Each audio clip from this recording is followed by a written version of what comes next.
Ақпатте жалпы орта білім беретін мектебінің 6 сынып оқушысы Талғатайым. Мен оқыған 30 кітап байқауына жарияланған кітаптардың бірі «Әке Омар, ұлы Қажубай». Бұл шағын шығармада автор өз әкесі туралы айтып кеткен болатын. Яғни автордың әкесін сағына отырып бұл шығарманы жазған болатын.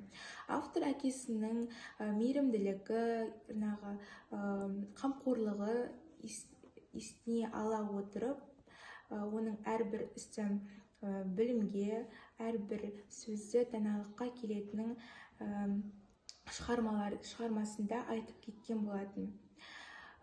Бала үшін әкенің орны бөлек, себебі әке ол баланың ең тұңғыш ұстазы, қорғаны болып есептеледі.